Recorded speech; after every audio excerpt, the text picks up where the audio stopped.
आयुष्याच्या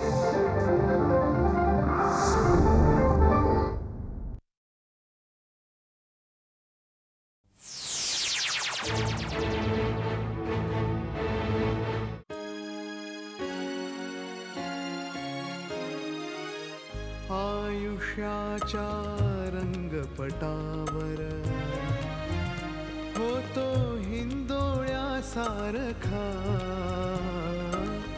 माझ्या मीपणाच्या धुक्यात हरवल्या भूमिका भूमिका भूमिका भूमिका भूमिका नियतीच्या ह्या खेळामधला मी असे पोरका अनंतरंगी करीत होतो तरीही मी भूमिका भूमिका भूमिका भूमिका भूमिका. मला दिलेले अधिकार तुम्ही काढून घ्या. श्रीकांत, अरे काय हे? हा श्रीकांतचा अडसर दूर झाला ना की मी वैशालीला पण डिवोर्स देणार आहे. तू इथून जाऊ शकत नाहीस. याचं कारण तुला सुद्धा चांगलं ठाऊक आहे. श्रीकांतच ठरवतो ना सगळं, कोणी किती काम करायचं आणि सगळे ऐकतात त्याचं.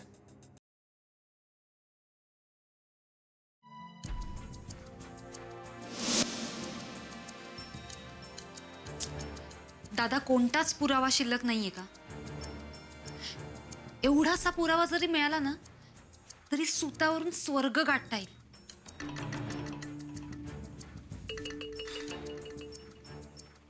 नाही की कोणताच पुरावा नाहीये. मधुकर करंदीकरांनी त्यावेळचे पोलीस अधिकारी आणि तलाठ्याला हाताशी धरून सगळं प्रकरण दाबून टाकले. आणि आता मधुकर करंदीकर ही व्यक्ती इतकी मोठी आसामी झाली ती आपण काहीच नाही करू शकत.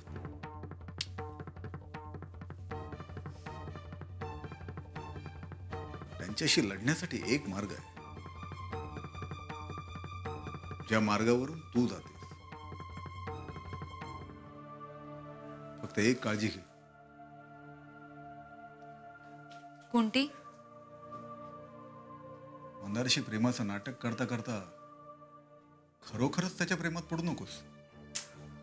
कम ऑन दादा, शक्य आहे का ते? शक्य आहे. मंदार तरुण आहे, हँडसम आहे. कुठली मुलगी सहज त्याच्या प्रेमात पडू शकते. असं झालं तर नाही दादा, असं नाही होणार. मला मंदारशी लग्न जरी करावं लागलं ना तरी माझं प्रेम कधीच त्याला मिळणार नाही. त्याच्यासाठी मी फक्त विषकन्या ठरेन. आणि करंदीकरांना उद्ध्वस्त करणे या हेतूपासून मी कधीच विचलित होणार नाही. गुड. केतकी, किती दिवस आपण हे असं भाड्याच्या घरात राहायचं? म्हणजे मंदारला सांग ना एक घर घेऊन दे म्हणून. घर? एखादा 1 BHK चा फ्लॅट आपल्या प्रेयसीसाठी घेऊन देण्याची ऐपत नाहीये का मंदारची? हाय, सांग त्याला. शिवाय मंदारचं खरोखरच तुझ्यावर प्रेम आहे की नुसतंच प्रेमाचं नाटक करून गोलगोल फिरवतोय याचा अंदाज येईल ना आपल्याला. Am I right? Yes, you are right.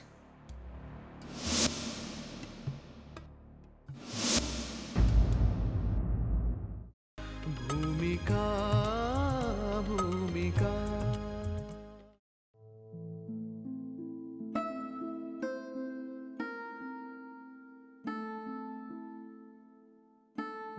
मुग्धताई, कशात तुम्ही? वाईट आहे मी. आता मी वाईट आहे हे तुम्ही सगळ्यांनी ठरवलंय, मग विचारायचा प्रश्नच कुठे येतो? अहो, मी तुमच्या तब्येतीबद्दल विचारायला आले होते. मला काय झालंय? I am perfectly fine. काय काम आहे तुझं? बोल ना. मला तू इथे येऊन अशी उभी राहिलीस ना, तेव्हाच मला कळलं तुझं माझ्याकडे काहीतरी काम आहे आणि मला प्रवचन द्यायला आली आहेस. 5 मिनिटं देते हा तुला, लवकर काय ते बोल.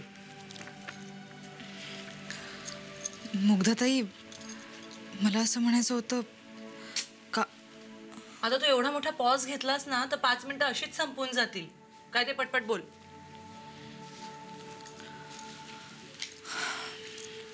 मुग्धाताई, काल प्रसाद भाऊजी पहिल्यांदा घरात ड्रिंक घेऊन आले.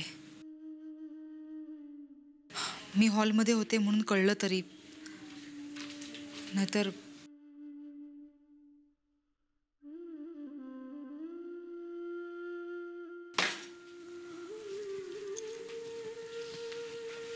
पुढे काय?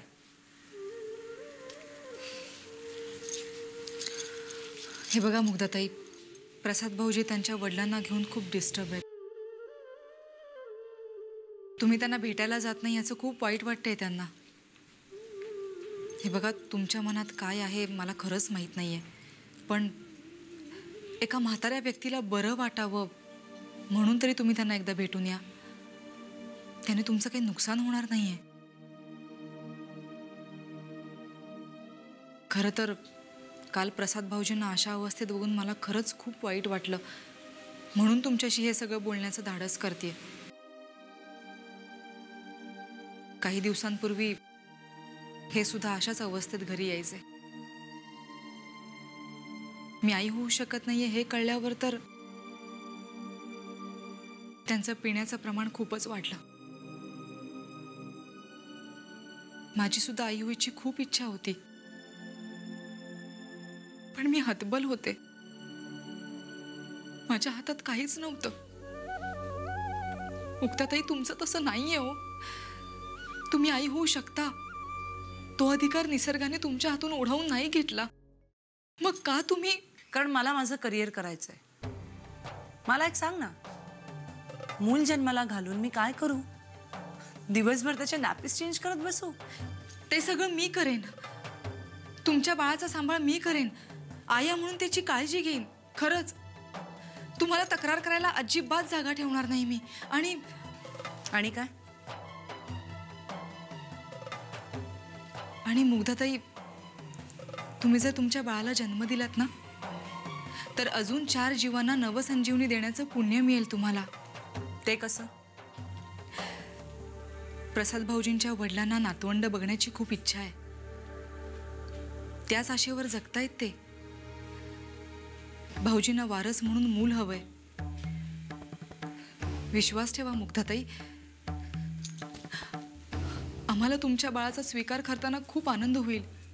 यांना सुद्धा खूप आनंद होईल. आणि आई बाबा असल्याचं समाधान मिळेल. मुग्धाताई, हे सगळं तुमच्या निर्णयावर अवलंबून आहे. प्लीज तुम्ही काहीतरी विचार करून. Look Vaishali, I really respect your feelings and emotions. मला तुझ्या भावनांची कदर आहे. पण मला एका प्रश्नाचं उत्तर देशील? कुठला प्रश्न? माझ्या आई होण्यामुळे कोणाला किती आनंद होणार आहे या सगळ्या गोष्टींचा मी विचार करायचा. आणि माझा विचार कोणीच करणार नाही का ग? मला एक गोष्ट सांग, तू माझ्या जागी असतीस तर काय केलं असतंस?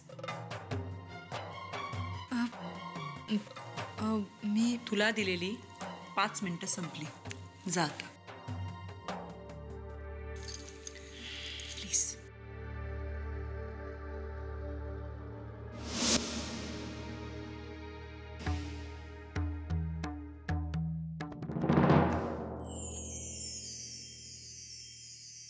गेशा, कसा आहेस तू? मी मजेत आहे. तुम्ही कशात ताई? बरी. बस येईल मधू एवढ्यात. बरं झालं तू मुंबईला परत आलास ते. आमच्या घरातल्या घडामोडी मधुने सांगितले असतील ना तुला? हो, सगळं समजलंय मला. काय ताई, संकट आली ना की अगदी चारी बाजूने येतात. पण आपला मधुकर खमक्यात असा. दुसरा जर कोणी असता ना तिथे तर हातपाय गाळून बसला असता.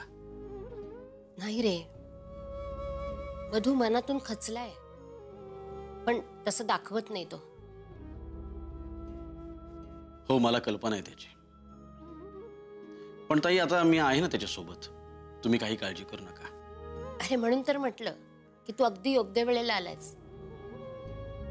खूप एकटा पडला होता तो. सगळ्या आघाड्यांवर एकटा लढत होता. आता तू आलायस, त्याला जरा बरं वाटेल. तुझ्याशी मन मोकळेपणे बोलून त्याचा थकवा थोड्याफार प्रमाणात तरी कमी होईल. ताई, माझ्याने होण्यासारखं असेल तेवढं मी करीन. असं काय बोलतोस? अरे तुमची मैत्री माहित नाही का मला? अरे ताई, पण हा आहे कुठे? नाही, समोरच्याला वेळ दिली आहे, तो वाट बघत बसला असेल ना. कुठे चाललायत? कुठे तुम्ही? अरे श्याम, व्हेरी सॉरी, मी जरा उशीर झाला मला. चल चल निघूया. अरे पण कुठे चाललाय? सांगतो, सगळं सांगतो आल्यावर. चल चल.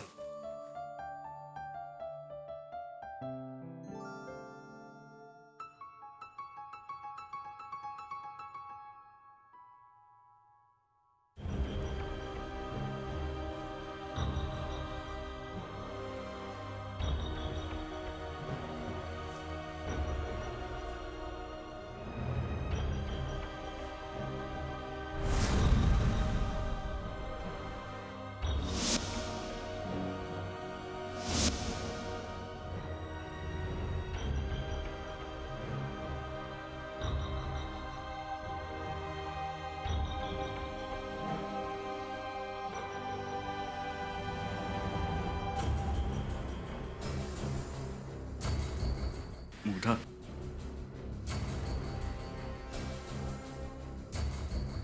I am sorry. Sorry for what? काल जो प्रकार घडला तो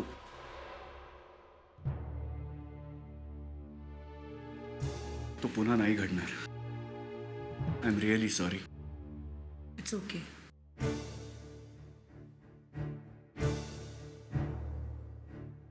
काल मी माझ्या घरी गेलो होतो बाबांना भेटायला. त्यांची अवस्था पाहवली नाही का मला? खूप मिस करतायत ते आपल्याला. बोलता बोलता सहजपणे बोलून गेले ते. अरे असा कोणता गुन्हा आम्ही केला होता ज्याची शिक्षा तुम्ही आम्हाला देताय? पुढे म्हणाले की हे बघ, मी जर काही चुकलो असेल ना तर मी तुझा बाप आहे विसरून सरळ माझ्या मुस्कटात मार, पण जिवंतपणी अशी शिक्षा देऊ नकोस मला. मूल हे आत्मा असतं आई वडिलांचं, आणि आम्ही तर आत्माच गमावलाय. मग हे पोकळ शरीर काय कामाचं? मला मारून टाक असं म्हणाल. जाम फ्रस्ट्रेट झालो, डिस्टर्ब झालो. मग ठरवलं सगळा राग आहे ना तो तुझ्यावरती काढायचा. मग हे असं बळ यावं म्हणून मी ड्रिंक घेतलं. नाही, पण पुन्हा असं घडणार नाही. I am sorry.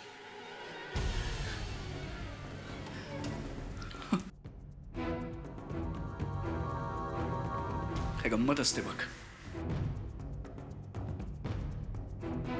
नवरा बायको म्हणून आपण या एकाच छताखाली वावरतो. तुला मूल नको आहे ही एक गोष्ट सोडली तर आपल्यात कुठल्याच प्रकारचा वाद नाहीये मुग्धा. मग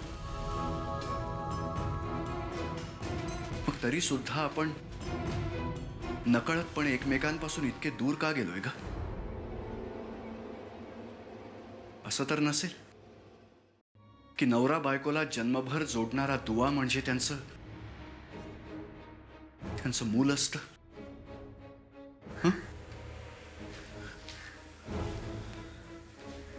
बघ, विचार कर. जमलं, पटलं तर बघ. प्रसाद,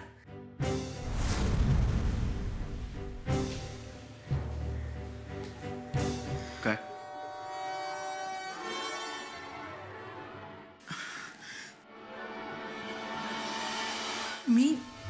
मी तुझा तिरस्कार करतेय असा गैरसमज करून घेऊ नकोस तू. पण आपल्या दोघांच्या विचार करण्याच्या पद्धतीत फार तफावत आहे. म्हणजे एखाद्या शिखराकडे बघून तू त्याचं नुसतं कौतुक करतोस, वाह काय उंची गाठलीये असं म्हणून थांबतोस. पण मी त्याच शिखराकडे बघून त्याचं नुसतं कौतुक नाही करत, तर त्या शिखराची उंची गाठण्याचा प्रयत्न करते.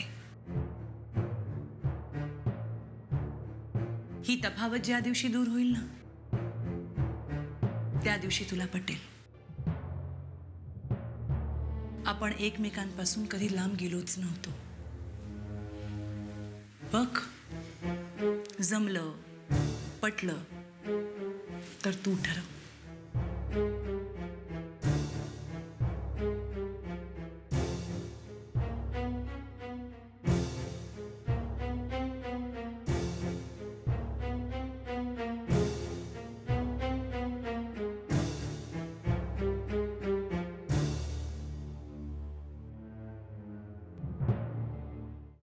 भूमिका भूमिका.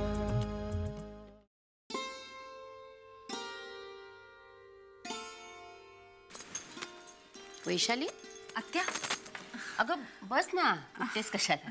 आणि काय आहे, एवढं मोठं घर आहे, अख्ख्या घरातलं काम तूच करणार आहेस का? तर मुग्धाला वगैरे घे ना मदतीला. असू देव आत्या, मला झेपते म्हणून मी करते. आणि तुम्ही आहात ना मदतीला, तुम्ही नसला तरी चालेल मला. बरं बस. बघून ठेवलंय मी, लग्न झाल्यापासून बघते सगळं काम तुझ्या अंगावर घेतलंयस तू. तुला माहितीये, एखाद्याच्या अंगावर काम टाकलं ना आणि ते बिनबोबाट झालं की सगळी कामं त्याच्या अंगावर येऊन पडतात. असू दे हो. आता तुम्हाला काही हवंय का? नाही, नकोय. मंदार उठला का? ते लवकर आज जागे झाले, ऑफिसला गेले सुद्धा. महत्वाची मीटिंग होती ना म्हणून. आत्या, काय ग? मुग्धताईंना कोणतरी समजावून सांगायला हवं असं वाटतंय मला. आता मी माझ्या परीने समजावलंय, पण त्याचा काही परिणाम होईल असं वाटत नाहीये मला. कशाबद्दल समजावलेस? हो हेच, प्रसाद भाऊजींना मूल हवंय आणि मुग्धताईंना नकोय. मग काय म्हणाली? डाफरली असेल अंगावर. नाही, मी काय बोलले ते शांतपणे ऐकून घेतलं त्यांनी, पण मग लगेच सुरू झाल्या, मला आत्ता मूल नकोय, मला माझं करिअर करायचंय, उद्या बाळ झालं तर कोणाकडे बघू, करिअर बघू की मूल बघू, वगैरे वगैरे. कठीण काम आहे. लग्नाला 8 वर्ष झाली, तेव्हापासून ना धड करिअर केलंय ना मूल होऊ दिले. वेळेवारी जर का मूल झालं असतं तर आज 8 वर्षाचं नसतं का झालं? अगं म्हणजे आत्ता जरी करिअर करायचं म्हटलं असतं ना तरी तिला घरी बसून राहावं लागलं नसतं. हो, आणि जरी बाळ झालं ना तरी त्यांना घरी बसावं लागणार नाही. मी आहे ना, मी बाळाला सांभाळेन. म्हणजे तेवढंच बाळाला सांभाळण्याचं समाधान मिळेल मला. वैशू, दैव देतं आणि कर्म नेतं म्हणतात ना, ते असं. तुला मुलाची किती हौस आहे, पण तुला ते होऊ शकत नाही. निमित्त झालं जिन्यावरनं पाय घसरून पडण्याचं. नशीब. आणि जिला मूल होऊ शकतंय तिला ते नकोय. कर्मदरिद्रीपणा, दुसरं काही नाही. आता एक सांगू का? मी कितीही समजावलं तरी मी लहान पडते हो. तुम्ही मोठे आहात, बाबा मोठे आहेत. एकदा सांगून बघा ना मुग्धताईंना. बोले, बघेन पुन्हा एकदा प्रयत्न करून.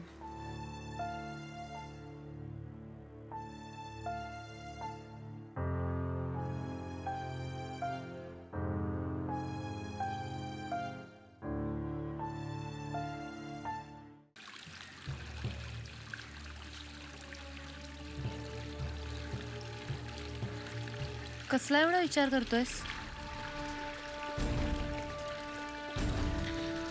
श्रीकांत श्रीकांत खुपतोय माझ्या डोळ्यात. त्याला कसा दूर करता येईल त्याचाच विचार करतोय. Come on Mandy, this is not fair. मी तुझ्या मिठीत आहे आणि तू श्रीकांतचा विचार करतोयस. करावाच लागतोय.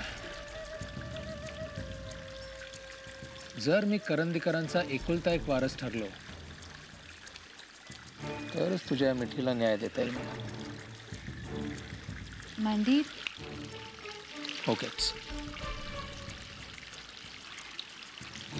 मग तर तू श्रीकांतचाच विचार कर. आणि या कामात तुला जर काही माझी मदत हवी असेल ना तर सांग, मी ती करीन तुला. पप्पांचा श्रीकांतवर प्रचंड विश्वास आहे. पडद्यामागेच राहून आपल्याला या विश्वासाला कसा तडा देता येईल याचा विचार करायला हवा. काळजी करू नकोस मधुकर. अरे निर्णय चुकतात कधी कधी, पण त्याचे परिणाम भोगावे लागले ना की हातून घडून गेलेल्या चुकीची जाणीव होते. आणि कधी तुला भरपूर पैसे मिळणार आहेत. कंटाळले रे मी त्या भाड्याच्या फ्लॅट मध्ये राहून. हॅलो, सईवाले साहेब तुम्हीच का? अभिनय करतोय. दुष्ट, ऐत खाऊ, बायकोच्या जीवावर जगणाऱ्या नवऱ्याचा अभिनय.